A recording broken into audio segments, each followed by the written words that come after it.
You are listening to The Only Constant, a podcast where we go beyond the usual discussions in technology and business and aim to explore more than explain. Join me for engaging discussions with a diverse range of global thought leaders as we seek to uncover new perspectives and insights in a free-flowing conversation. My guest today is Tom Goodwin, and I am your host, Lasse Rindom.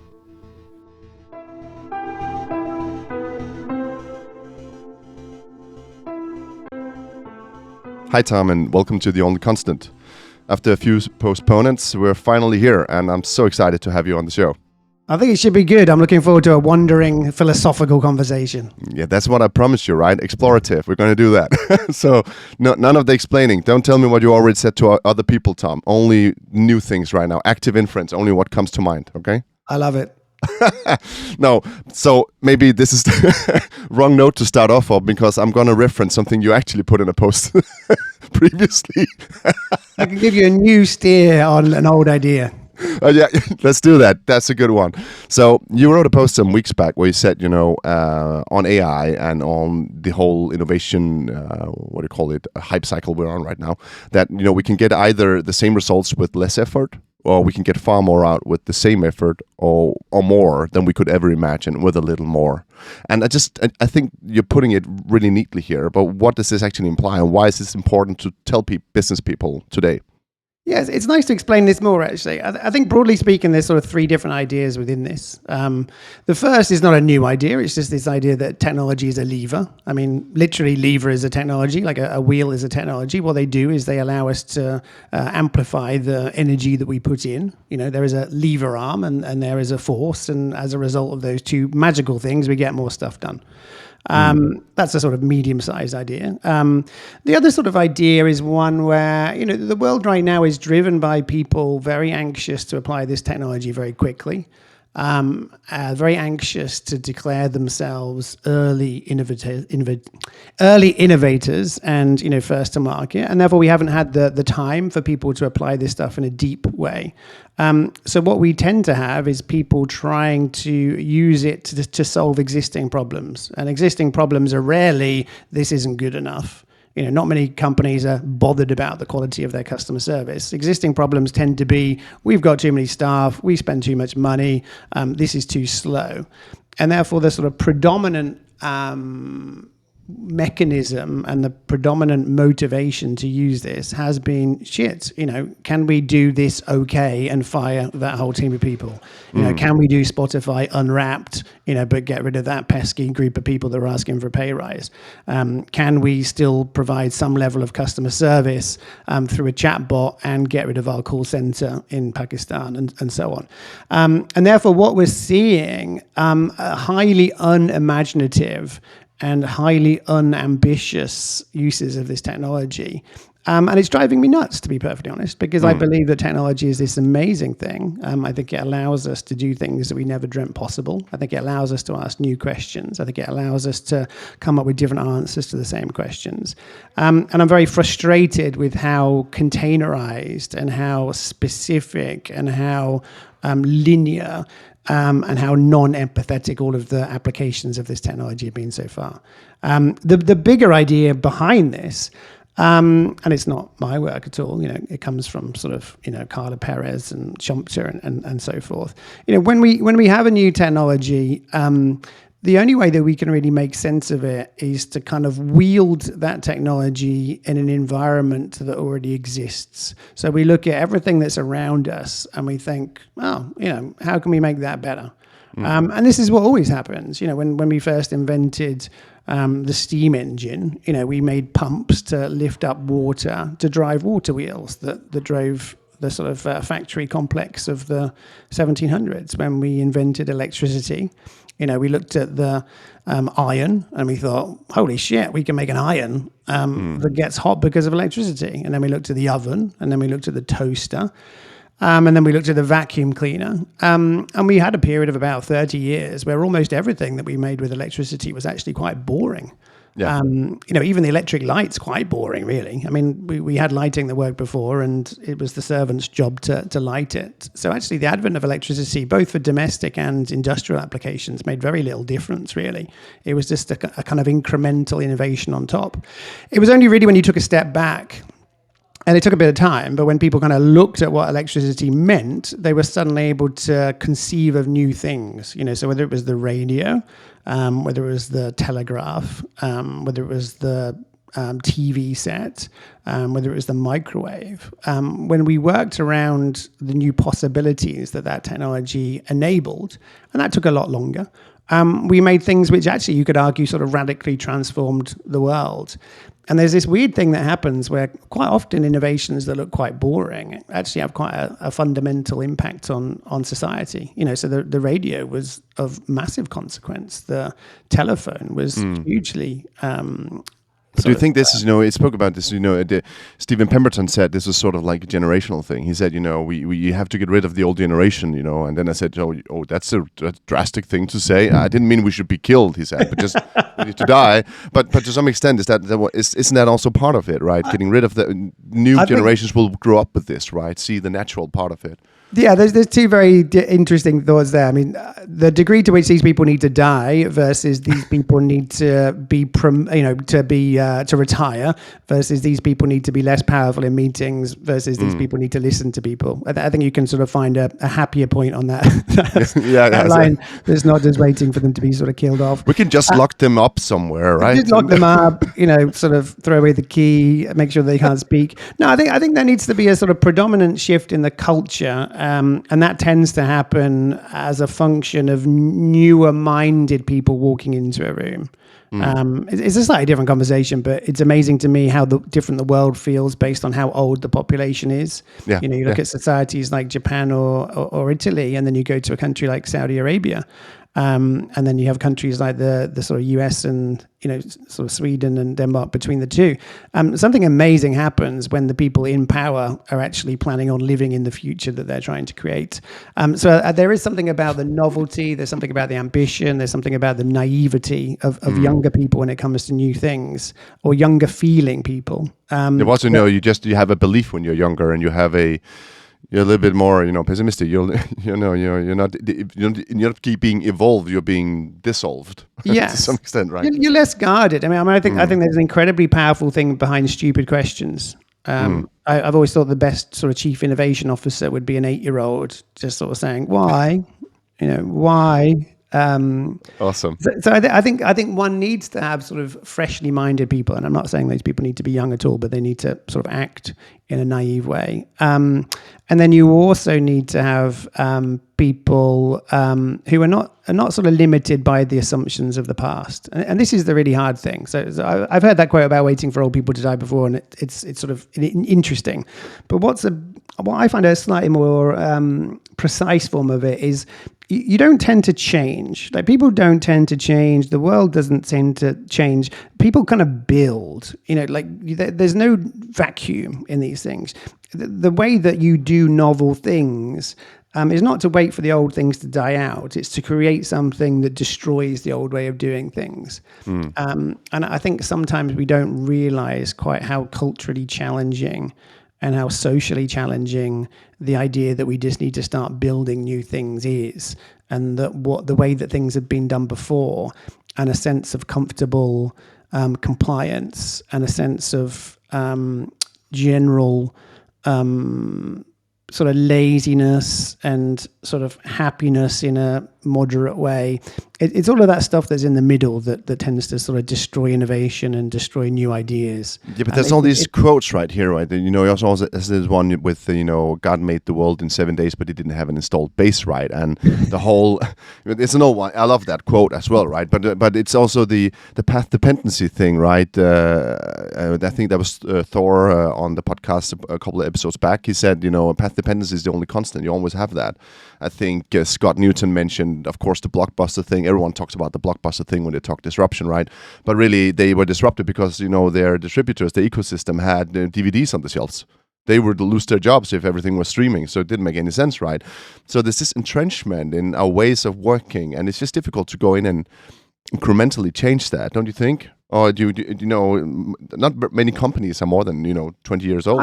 I'm very lucky in what I do because I do quite a lot of keynote speaking. I do quite a lot of writing, and I also do quite a lot of consulting.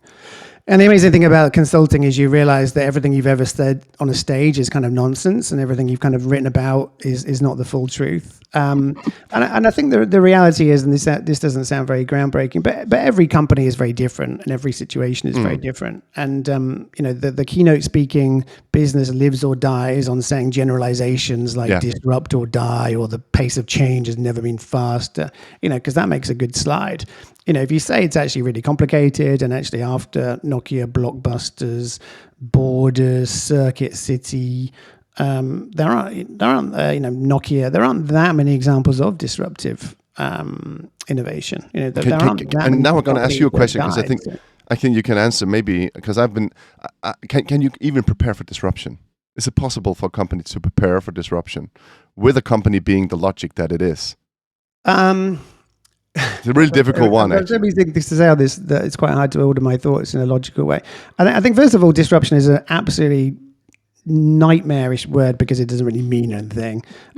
If by that you're talking about sort of disruption in a Clayton Christensen innovator's dilemma, new technology fashion, specifically, which is the most sort of agreed academic definition, it's actually a remarkably poor theory. It does an amazing job of explaining all of the disruption that happened in the hardware world, but it's done a terrible job of explaining most of the disruption that happened in the software world. Because companies like Uber or Airbnb or Tinder or Facebook or TikTok or Shein or Temu or Alibaba or Tesla, every single wildly successful new company has actually not used new technology to reduce its cost base. It's not sort of undermined the competitor and gone in with something cheaper. It's quite often been either something that's more expensive but easier to buy, or it's been something that is just better. Uber is not a cheaper taxi. It's just a very different taxi sort of experience. And therefore, we tend to have quite clumsy conversations about this because people use disruption as a kind of catch-all for sort of innovative, ambitious, digital-first, sort of mobile-centric companies. And it's just not really that true at all. But that's also why that encapsulates it, right? Because it's not the same thing. It's not like you were just sitting here on these DVDs and you didn't see streaming, but you were actually you were a DVD company. Blockbuster was a DVD company. They were not a streaming company. Is that what you're saying? It's not even. It's not even natural evolution. I've got so many things to say again. I'm saying there's a general principle. Disruption is a pretty poor lens to look at most changes. When you do look at specific examples, it's very easy when you're not in these companies to look at the business and think, my God, these people were dumb. It's very easy to look at Mercedes and think, oh my God, how can they be so stupid? They've been in complete denial about EVs. They've got no idea what they're doing. Why are these people getting paid money? And when you're in these companies, you realize it's much more complicated than that. Because normally, quite often, within the company somewhere, a lot of very smart people have a very strong idea of what the future is going to be, and they end up being correct most of the time. Then you have this sort of problem, which is how much in denial should we be about this thing? If this genuinely is an existential threat, that genuinely means that we need to retool every single factory, and it genuinely means that we need to completely reimagine the entire distribution process and the sales process and the aftercare process and our relationships with insurance companies and parts providers. To what do you actually do about that? If you look at the likes of people like Kodak, you look at Nokia, you look at Borders, it wasn't like the solutions were that obvious.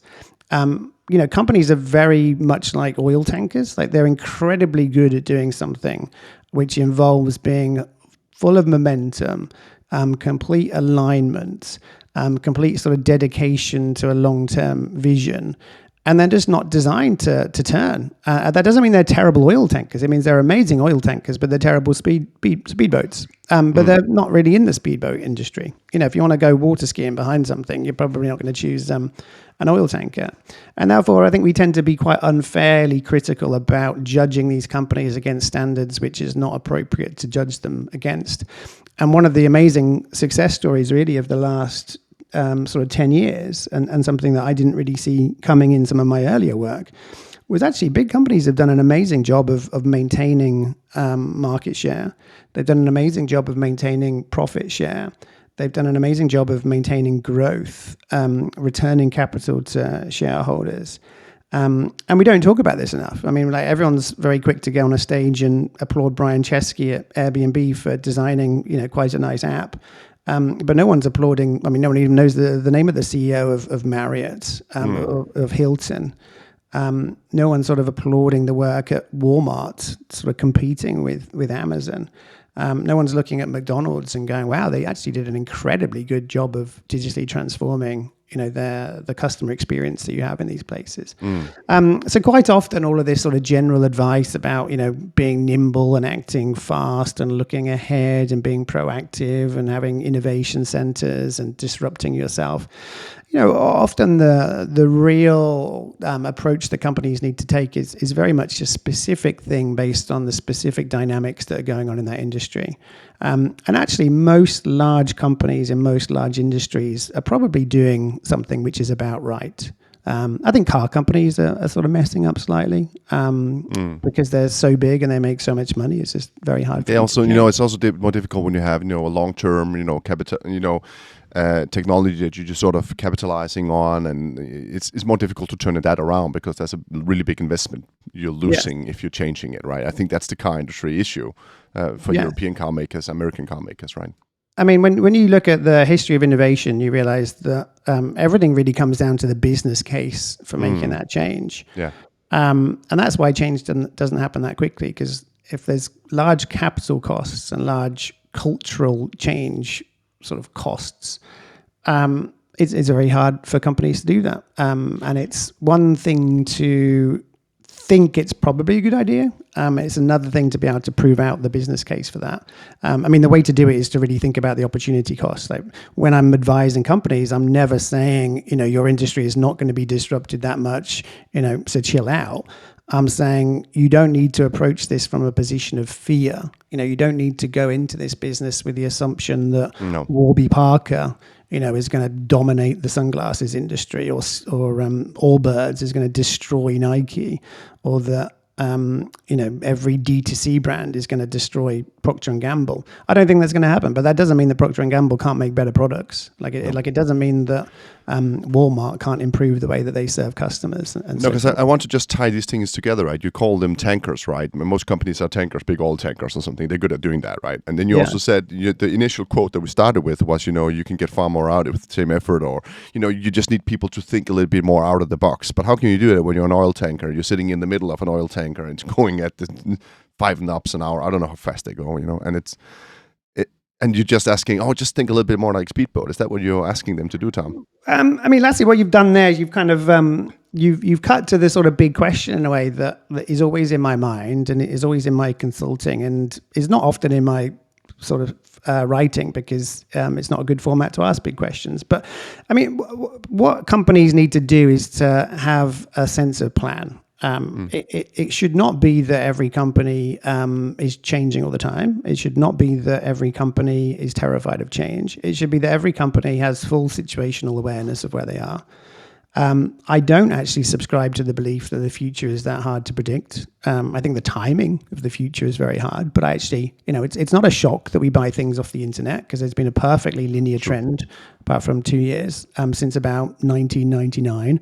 It's not a shock that we make friends online. It's not a shock that we stream TV. It's not a shock that batteries get cheaper. It's not a shock that motors improve. There's almost nothing about the big picture of the world which is actually very surprising these days. So every company should be able to have a pretty good sense of where they're going. They need to work quite hard on their vision and what their business model will be. And then within that, they need to make their own decisions about what is the right type of change for them to do. Maybe some of them are designed to be cash cows, and they're designed never to change, and just to very, very slowly die is probably over dramatic, but very, very slowly return tons and tons of money to their shareholders over a very long period of time and not make that many investments. Some companies would be much more wise to break themselves up into much smaller units and to turn that, oil tanker into whatever a big speedboat looks like. There's one thing that companies never do, which I always keep on meaning to research more and to advise much more in my consulting work. And that's this idea of sort of having kids. So if you imagine how good big companies are. Like big companies are amazingly well-resourced. They have incredible expertise. They actually have brilliant people working for them. They often get in the way of each other, but that's a different conversation. They're full of fantastic people. And often they feel like the way for them to innovate is to either have an innovation lab. Innovation labs are generally a waste of time because they never have enough money to actually make anything noteworthy happen. They're more there to kind of look good in the kind of annual report or the prospectus. I think Thor called it innovation theaters in the podcast. Yes. Yeah. Yes. Like theater. Oh, look at this thing. And then we go out again and back to our jobs. Yes. And they're never done very well. I mean, they could be, but again, that's another conversation. So that they can do sort of small, tiny, pointless innovation within innovation theatre. They can sort of invest in startups where they give sort of $100,000 to a startup and take a picture and away we go. What they really need to do is to get better at creating their own future entity. The only metaphor I can think of is having kids. You know, when our bodies get old and we get bad backs in the morning and our cells stop, replicating like they used to. We can either have a sort of cosmetic surgery and sort of, pretend that we're young. And I think a lot of companies, that's their innovation lab. Or we can have sort of therapy and we can just sort of get used to the fact that we're old and we're not going to be playing tennis for much longer. Or we can have a kid. And when you have a kid, what you're basically saying is I, as a host, are going to create the ideal environmental conditions and I'm going to nurture and I'm going to provide financial support and a home for an entity that has my spirit, it has my sort of ingredients, but it's going to grow up in a completely different world and it's going to make mistakes and it's going to try things that we didn't think about. It's going to ask different questions. And if you apply that metaphor for companies, I think that's fascinating. What would BMW look like if it had a kid? What would Carrefour look like if it had a kid? What would T-Mobile look like if it had a kid? Well, some of these companies do have kids, but it's usually the bad kids or something like that, cheap kids, right? You have Renault, have Dacia, right? And some of them. Well, I mean, without wanting to get sort of boring about the structure, the idea is that these things are kind of new entities with a new spirit. And they're not sort of, they're experimenting. These are the sort of teenagers of the world that are sort of going around and trying different things. No, I love the thing you're saying here because I'm an educated historian. I don't even know if you know that. I knew that actually, but I have a master in history and what you're talking about is really dynastic planning, right? That's something that kings used to do, right? And just asking, my next question would be like, is it going to be gravel kind? Is it going to be, the oldest one inherits everything, but gravel kind is splitting everything up, right? And share everything. That's why, the Carolingian Empire just anyway, we don't have to do the full medieval experience here, but there is some dynastic planning in this that I think is really neat, right? Understanding your death. Now we've said it 3 times in this podcast, talked about death, but really understanding that you that you are gonna die. Your company's gonna somehow at some point become irrelevant, all right? And I think I spoke to Pascal Bonnet about this as well. He made a book called Irreplaceable. I said, don't you need to make one for specifically for enterprises called Relevant? But maybe they don't need to remain relevant, but maybe understand their coming irrelevance and then plan for that with dynastic planning. Is that what you're saying? Essentially, yeah. And that seems like the obvious answer to me. Like it's very difficult to get people to change. It's very difficult to get companies to change their business model. Everything that's actually fundamental to a company is extremely hard to change. So it's a question of looking at the elements that can actually be changed. Individual staff can be changed, structure can be changed. And essentially sort of forming a new vessel or a new entity through that. And we see this happen remarkably rarely. I mean, Telefonica made something called GIFGAF, which is fairly big in Europe. Some banks, it was amazing for me that in a while, the fastest growing bank in the UK was Chase, who basically, as far as I could see, kind of sent like 3 or 4 people on a plane and said, go make a bank here. No, but the problem is that they're usually done in a time of desperation, not on the high. So you have to do this when the company's on the high, right? But they never do that. It's like, oh, we're going bankrupt. Our brand is bad. Let's make a new one. Yes, I mean, so that's why it has to be a sort of We're proactive process. preparing. We're terrible. We're performing terribly. Let's create two terrible performing. But that's the logic. That doesn't make sense, right?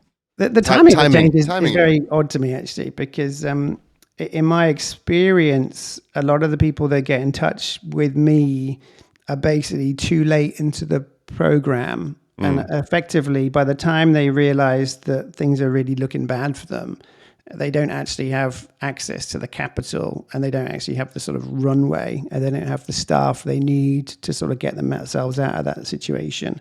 But I also have companies the other way that sort of come to me like unbelievably early in the process. You know, these are typically sort of startups where they still haven't really tried to make their existing business model work, and they're already trying to sort of change it to something else.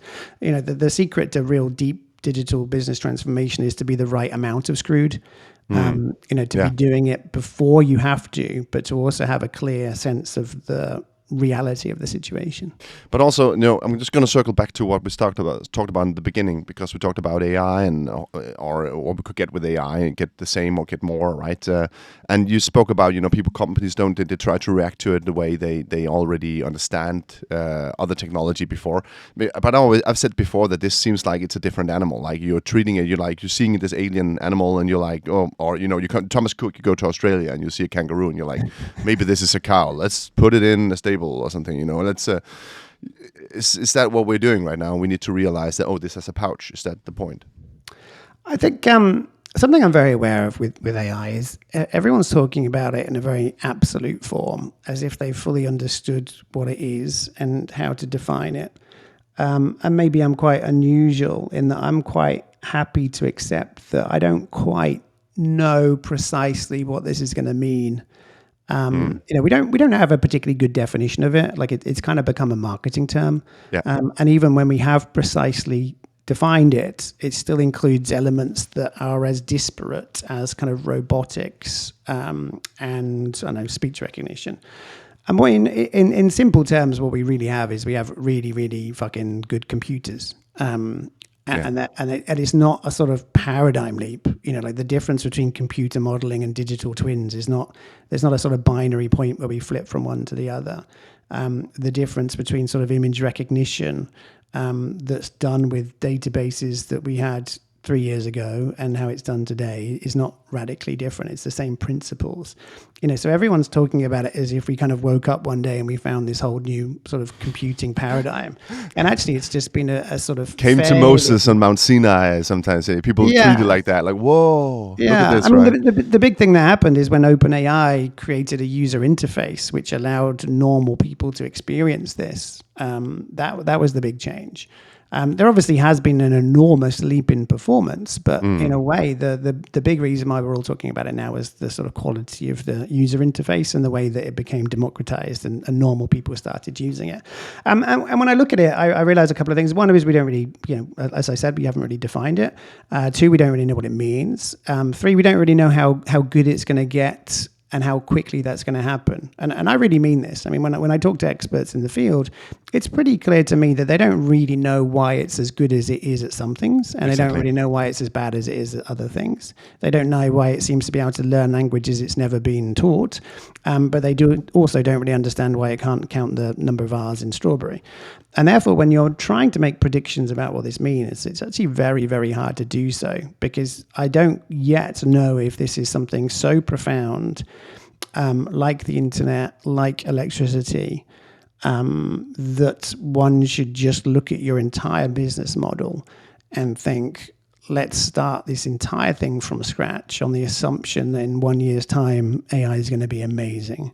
I don't know if it's good enough to do that, or whether actually the sort of slope of improvement isn't due for a bit of a kind of flattening out. There is a whole theory out there that the sort of law of diminishing returns will kick in. And I tend to sort of believe something halfway between the two, just in case you're asking me. I don't think we're going to have a sort of runaway effect where AI teaches, code how to get better at AI, and then you get towards this sort of singularity. But I also don't think it's going to stop improving that much that soon. But I think a lot of the problems that we're going to have with AI, the way that the models work, will always inhibit them from becoming what they need to be as good as they need to be.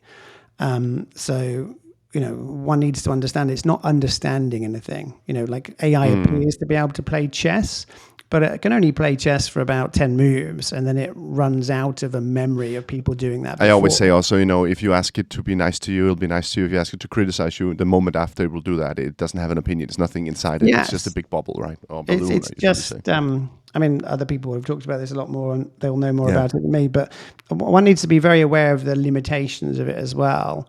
And for some reason, people seem very reluctant to be in the middle. It's quite bizarre to me. People are either going out there saying, it's going to change everything. The next $1 trillion company will just be like a woman with ChatGPT. And then other people are saying, oh, this is all a waste of time. Like, it's so dumb, it can't even do that. Exactly. Those the naysayers and the yaysayers. I'm like, how can we find someone who's like, maybe, or let's see where we can use it.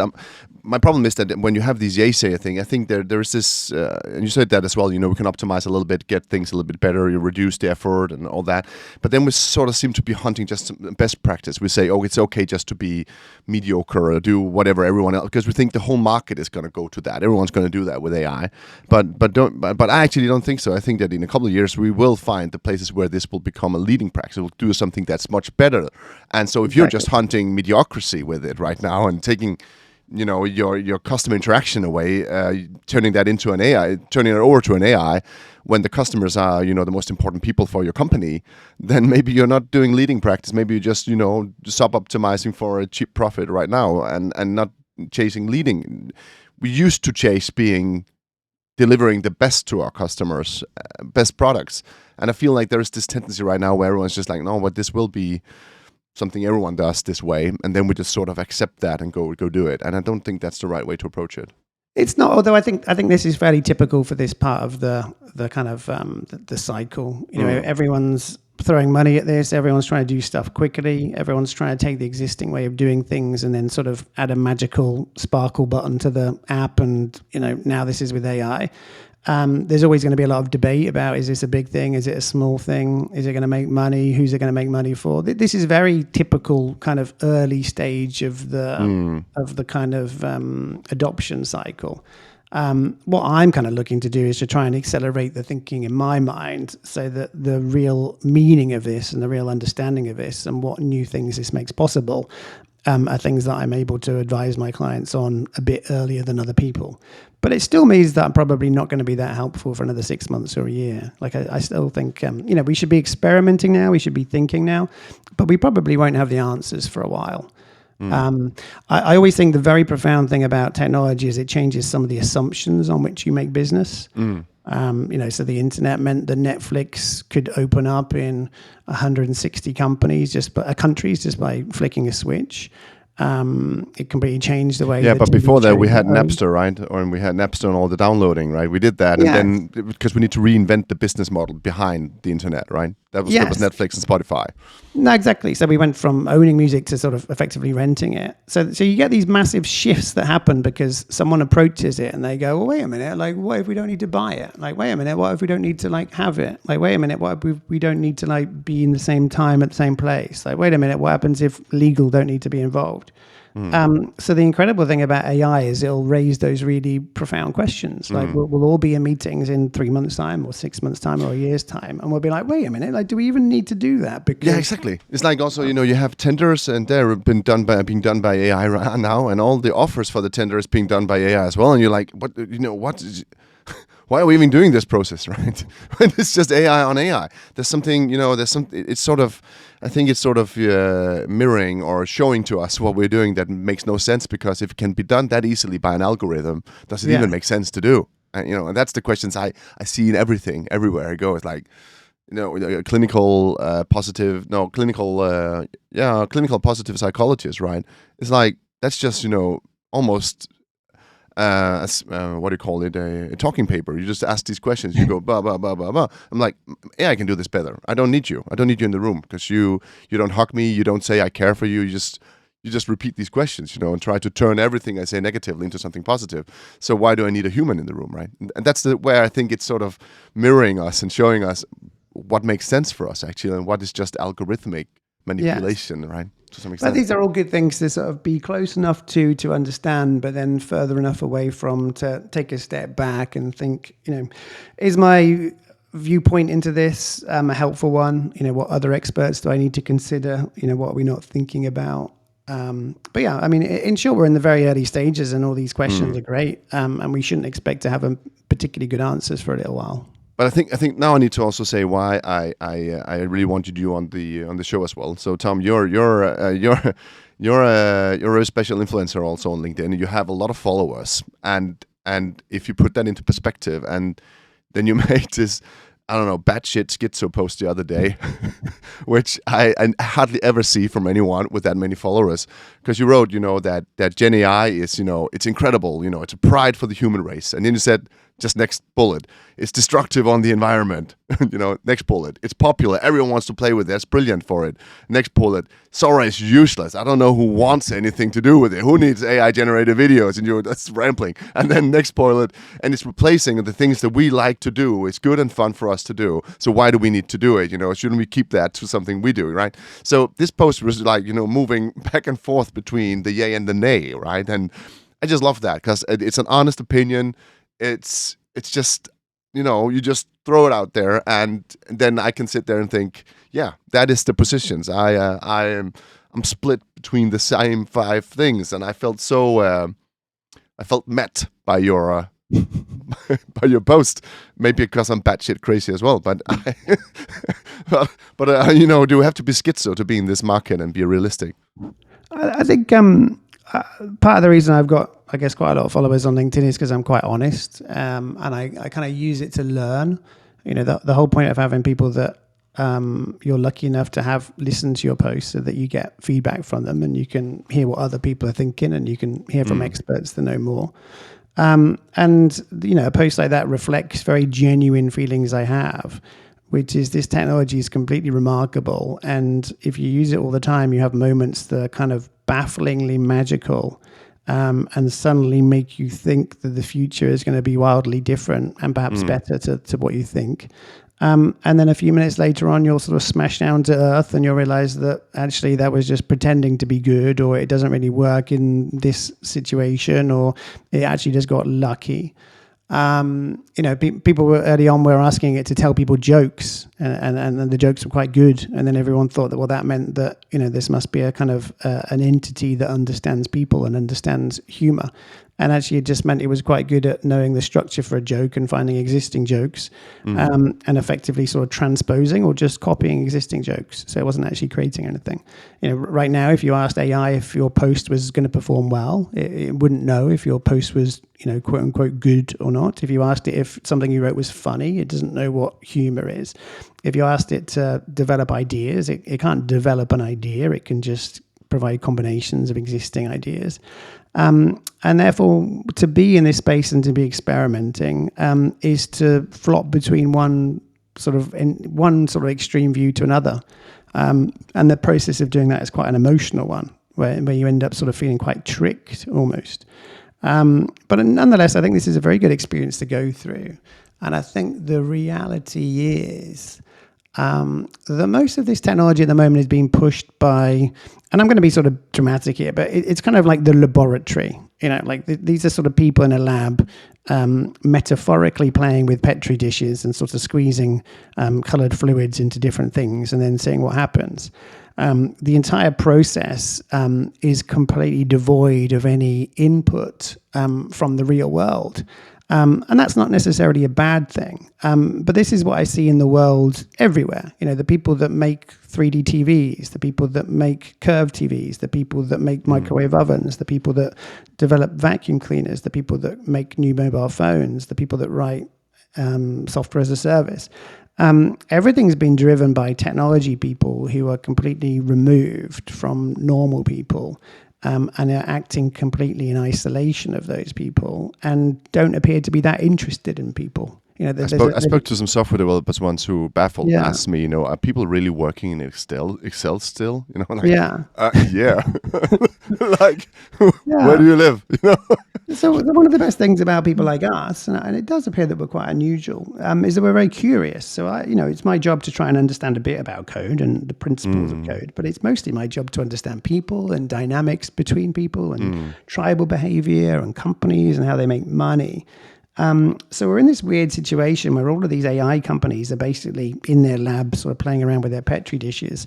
And when they find a good sort of formula, when they find a sort of a fluid that appears to make magical things happen, they sort of put it out there.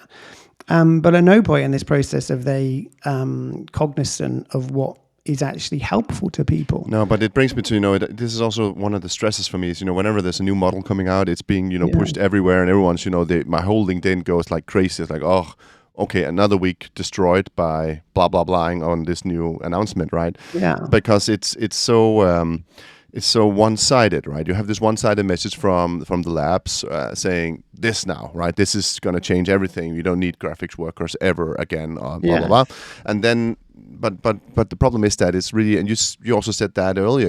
Every company is different. It's difficult to make the same kind of marketing from the other side, saying that no, my peculiar case is peculiar because it's, and you just can't you can't shout it as loudly as these single-minded, clear messages, right? They're really good for SoMe, right? Saying this will change everything, Yeah, I mean, there's a couple of things going on here. There's a lot of arrogance in the tech world. There's an assumption somehow that because these people make quite a lot of money, that somehow they must be more understanding of the world. And that's really not true at all. There's a lot of ignorance. There's a lack of curiosity, and there's a lot of, they're quite patronizing of what people's jobs actually are. I don't write code, but it'd be quite easy for me as someone that doesn't know how to do it to just be like, well, all you're doing is tapping away on a keyboard and, that's writing code. These people seem to think that architects sit around all day kind of coming up with mood boards for houses. And therefore, I had a friend once who said IT professionals are maybe, but primarily like exalted janitors. I don't know if I should put a friend said that. He's actually an IT guy himself, right? So I've said it's not me saying this in this podcast. So please. Yeah, no, I think they're quite remarkable people, but they're quite unusual people, and they're very deep. And I think what the world needs quite often is sort of wide people, because if you're wide and you're curious, you realize that a lawyer's job is not writing contracts all day. A lawyer's job is building relationships. A lawyer's job is being creative. But that's the same with a developer. Angela Wick said on the podcast, that 20% of a developer's time is actually writing code. And what does he do the rest of the time? He aligns, he goes to Scrum meetings, he figures out what are the requirements, he tests with the user. It's all about alignment all the time. It's all about what does humans need, right? So just reducing a developer to code is reductionist at its worst, right? Yeah. But I think when you have a lot of respect for what people's jobs actually involve, you can then look at some of the quote unquote solutions that are being provided. And you realize that we're basically solving the wrong problems, or we're solving things that aren't a problem. I mean, no one really woke up 5 years ago and they thought, oh my God, I wish there was a way to make an image of a cat drinking red wine on the moon. I don't think that's what people were thinking. People were thinking, oh my God, my expenses, they've been sent back again. Like, why do I need to photocopy this thing 3 times? People wake up and they think, oh my God, like, why does it take me so long to do my timesheets? People wake up and they think, I can't remember where I put that receipt. How do I find it? People wake up and they think, how do I organize my life? Like, how do I keep track of things? How do I make sure I pay my gas bills on time? These are the sort of, it's the trudgery of online living. It's the spam, like now I get like 25 spam emails every hour because AI is writing really good emails that get beyond spam. And I don't subscribe to the idea that these software people don't know anything and they should just listen to problems and then solve them.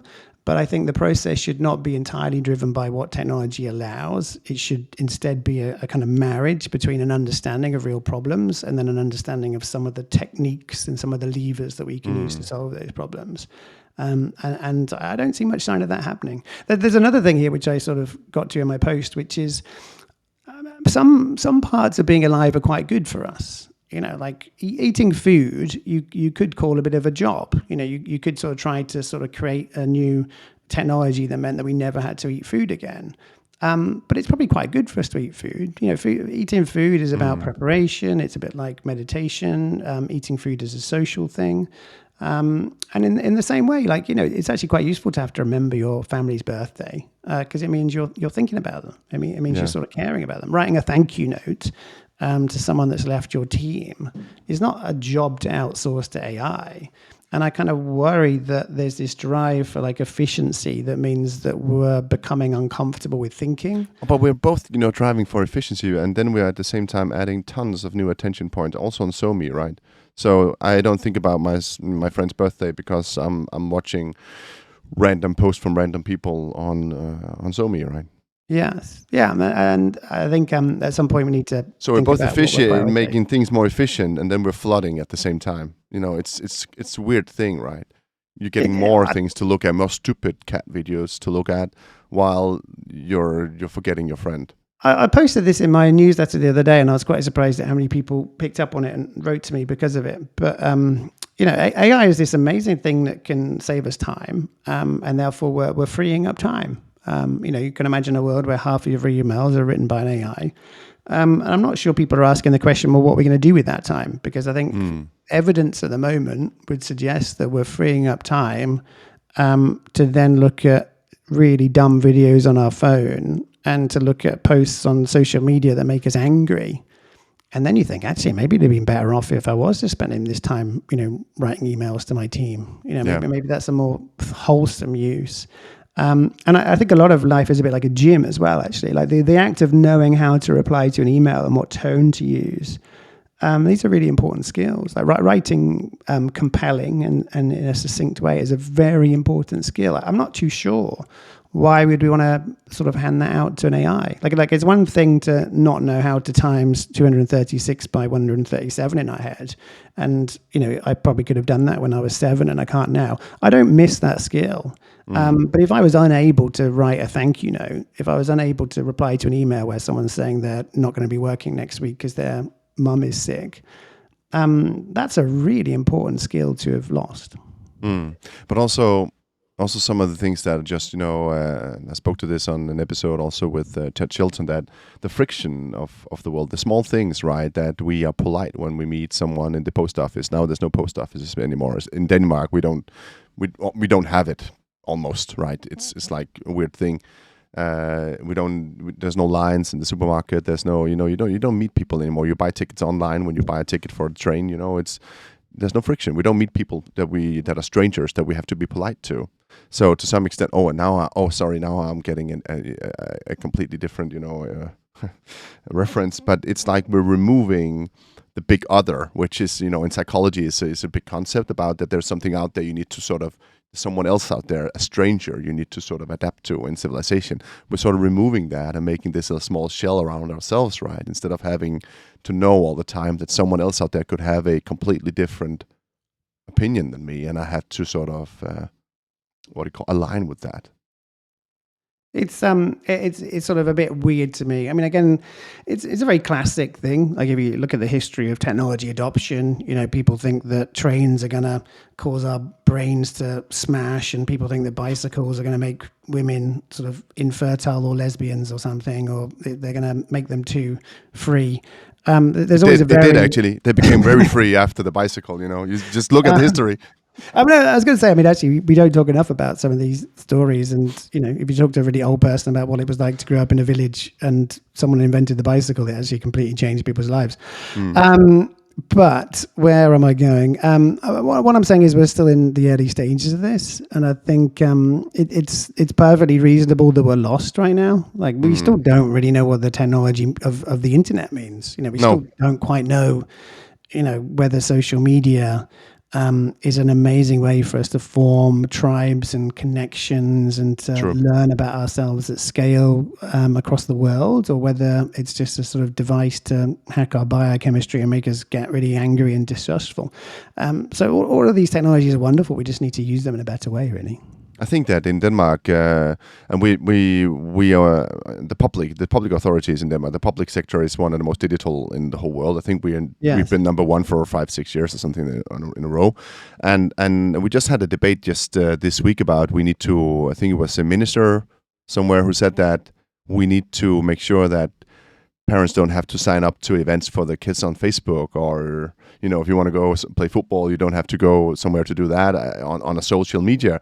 We need to give them platforms that are democratic and free of commercial interest to do these things.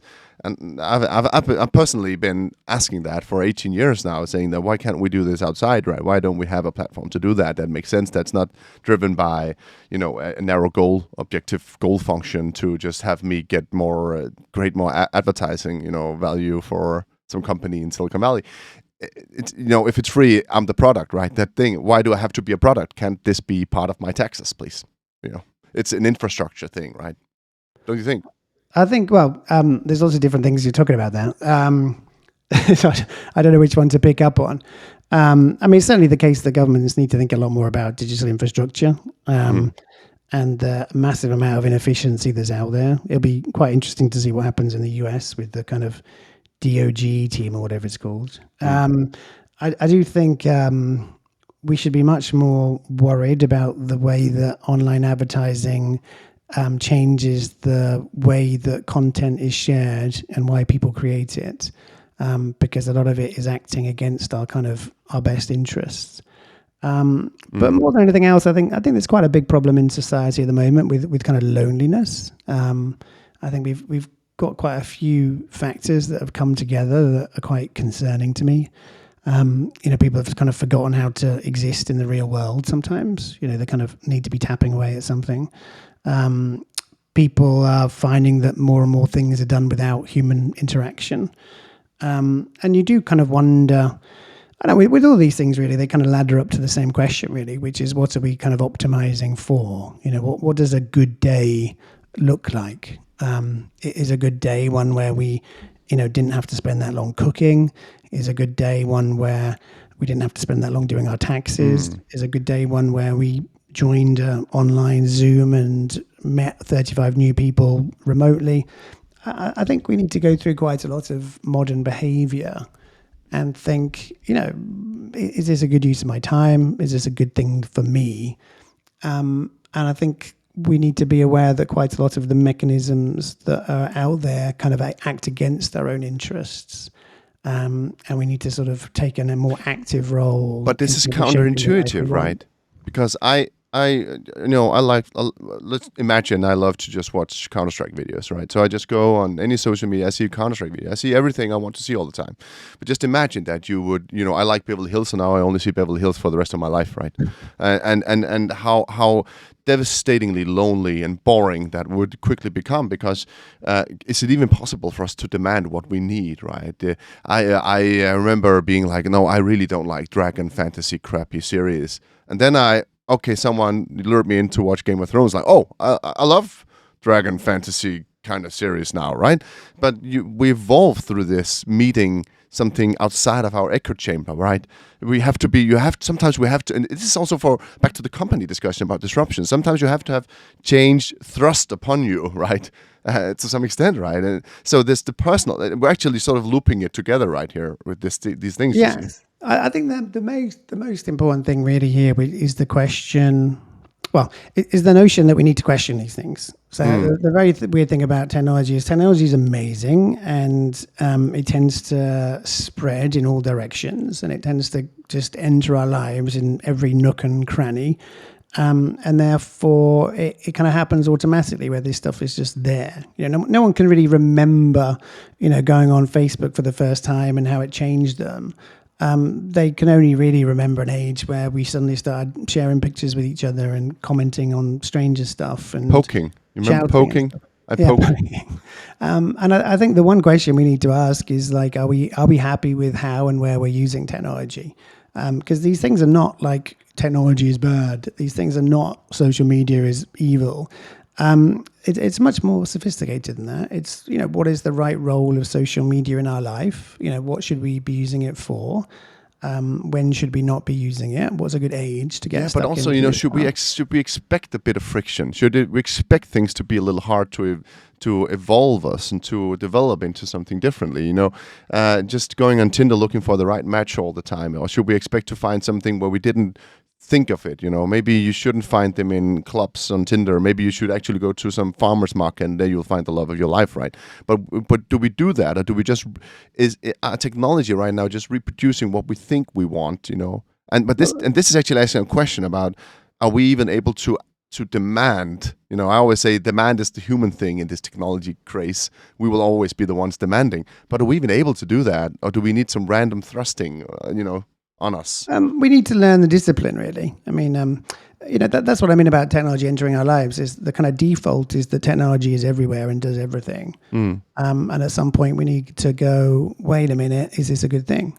And this is not some sort of anti-technology argument. It's just an argument that as individuals, we need to ask the question, is this a good use of my time? Like, is this thing making me happy? Is it wise to sit here and have another car crash video auto-playing on my TV screen? Is this a better use of my time than anything else we can be doing? Same for companies, right? In broad terms, we're not wired for this stuff. Like we are... and this might come on to our last question, actually. Like we are animals, and we've been programmed for a world of scarcity, a scarcity of food, a scarcity of information, scarcity of meaning. And it's deeply unfashionable to say this, but the reality is that most people that are listening to this podcast have more problems with abundance than they do with scarcity. They probably have too many people that they could be good friends with. They probably have too many things they could be doing right now, too many shows to watch, too many articles to read, too many films that they've not seen. They've probably got too much food in the fridge. And we are completely ill-prepared for abundance. We are unbelievably good at scarcity. We're good at gorging. We're good at storing. We are terrible with abundance. We can't say no to things. People have a fear of missing out. People feel like they should be doing more stuff. And I think what technology tends to do is it tends to sort of exploit our cravings for more. There's never been more storage units in the world. The number of used windsurfers or exercise bikes on OfferUp or Facebook Marketplace has never been greater. And we have all of this money. We actually have a lot of time, like a completely unfashionable thing to say, but most people have way more time than they know what to do with. We're obsessed with this idea of being busy. We're actually just really overwhelmed because at any moment in time, we could be doing 29 different things. We're terrified of being bored. We're terrified of not being stimulated. You're arguing for stoicism, aren't you? I'm not, and none of this is said with any judgment. All I'm saying, and quite often when I'm on podcasts, my family will listen and they'll be like, Tom, like you don't do any of this yourself. And it's completely true. So this is a sort of wish for discipline that I don't have. But almost every 17 minutes, one should just have like a notification that comes up, which is like, are you pleased with how you're spending your time? Would today have been better off if you'd left the house a bit earlier? Do you think it would have been better to have gone to the gym this morning, rather than have that other cup of coffee? We need a lot of help in giving us the kind of rigor and the discipline to make choices which are harder choices to make, to do things which we enjoy far more, that often involve, things that just make us feel more human in a way. A lot of technology is making us feel less human. Yeah, and that's also, that's just the paradox I was trying to also unravel a little bit, is the paradox that we are biased as creatures, as animals. We are biased creatures. We build homes, we build things, we know things, and then we are, but our bias is not necessarily what makes us grow and makes us feel, bigger or more valuable or happier, right? And that it's just a conundrum there. I think it's interesting with technology right now, where that's also. And I realize that that's something I've been starting to doing. I've been maybe doing all the while in the podcast series. Been looking at how does this reflect on who we are as humans all the time. What are the paradoxes that is on what do you call it? Pulling the curtain away on, right? That's interesting. I think. Yeah, I think it's all very interesting, and I think this sort of the zeitgeist of this moment is fascinating. I think the sort of dynamics in the world are very interesting, and I think that not many people talk about them. It's sort of unfashionable to say that people are not that busy and actually they're overwhelmed. It's sort of unfashionable to say that people are lonely and they're lost and stuff, but I think it's a real thing. But I think, all it comes down to is just asking us questions that we've never asked before. And they're not particularly difficult questions. Like we've never said, is this technology good for us? You can invent the VR headset and you can spend $28 billion in R&D budget, but at no point has someone gone, is this actually a good thing for us? But isn't that exactly what a business case is for a business, right? Asking, is this good for us? Yeah, I mean, so I don't think we should rely on Meta or Oculus or Apple to safeguard our interests, but I think we need to ask it. And it comes to everything in life, like, is this thing good for us? Because we never ever ask that. We sort of get the new phone and we download the new app, and then 23 hours later we've been on a million websites. And but my point is going back to the innovator's dilemma, right? For enterprises, right? Just circling back to companies. So I'm moving between individuals and enterprises right now, trying to just sort of jump between it, right? So they do that, right, with the business case. They say, okay, sit down. Is this good for us? Is this something we want to do? Does it make sense? Does it create value? Or will our customers be more happy? Will we have less risks, right? So they do that, right? But is that enough right now? That's also, I think we there's this. It is unclear answers, all right? And I think Ben on the podcast quoted someone saying that, give me tentative answers when the future is unclear, because if you give him clear answers, I'm already too late. So I think it's okay to be tentative right now. Absolutely. But do they need to, is a business case good enough? Do we need to do something? We need to work with AI, but do we need to overdo our work with AI? Companies, what do we need to do there, right? No, I mean, a business case is saying, is this a good thing for us to do? But the us means the business.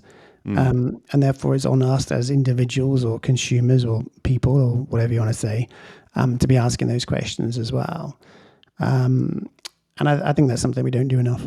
No, but it's just, just trying to get clear on how should we approach this, right?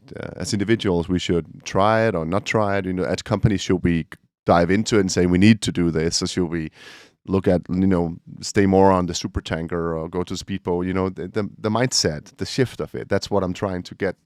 What is your advice, Tom? What is your, what is your one line? Yeah. I mean, there's a very weird thing in life, which is the more essential a conversation is, the more reluctant people are to have it. There's something called the Bettridge, what's it called? Something like the Bettridge Parkinson's law of trivialities, which is this idea that people find it much easier to talk about things that don't matter. And what do you do on the weekend, by the way, Tom? And how's the weather where you are? Where are you going for the holidays? I've never been very good at small talk. I've learned. So people talk about the trivialities, and then they never talk about, wait a minute, like, is our business actually completely screwed? Wait a minute, like, we all just opened up an office in China. But that's also like going to your wife and saying, by the way, should we get a divorce? Like every morning, just waking up. You can't do that either, right? It's about, the most important thing is that people in companies should be able to have really important discussions in a way where people assume good intent, in a way which is not about a portion of blame. It's just about a recognition that everyone's doing their best. People are making the best decisions they can. People are acting with good intentions. And sometimes as a group of people or as a company, you end up making things that it turns out later on you shouldn't have done. But that doesn't mean you shouldn't talk about it. It doesn't mean you shouldn't learn from it. It doesn't mean that it's awkward. That for me, one of the big tragedies of remote work is that it's actually quite hard to have the really difficult conversations. In retrospect, probably someone at Apple should have said, why are we rolling out Apple Intelligence? It's not ready yet.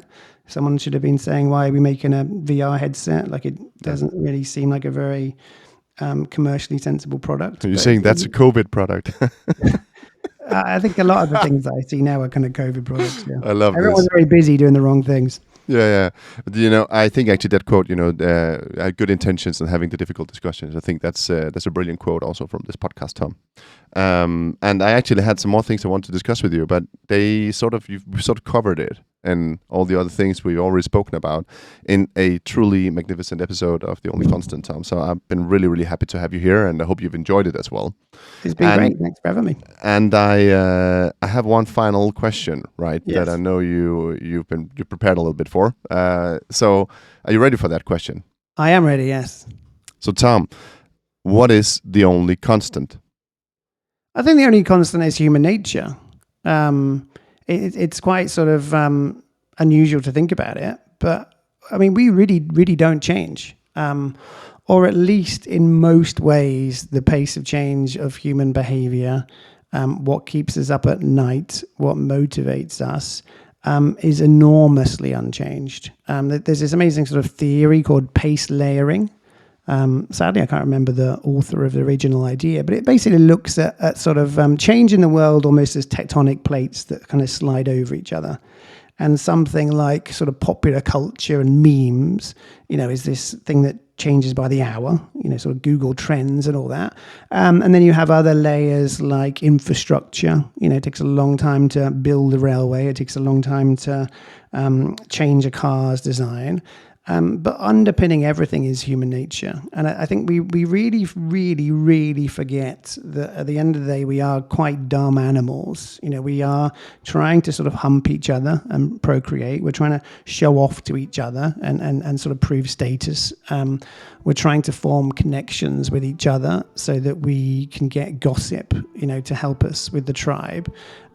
We're massively, massively driven by essentially exactly the same forces that would have driven us 10,000 years ago.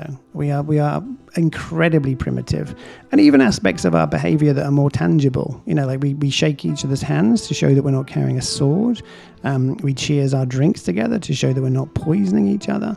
We might think that because we've got like an iPhone 16, or because we've got like 5G, or because we just downloaded Monzo, that we're these sort of ultimate primo sophisticated sort of beings that have transcended the rules of the medieval times. But no, we're still buying nice shoes to show that we've got money. We're still, spreading information about strangers to make other people like us. We are exactly the same that we have always been, and I don't think that any part of that will ever change. That's a great answer. And just to, sort of do it 4 times in this episode, say that we're going to die. That's also part of the nature. We are going to die. Great. Tom, thank you so much for being on this episode. I've loved having you every second of it. My pleasure.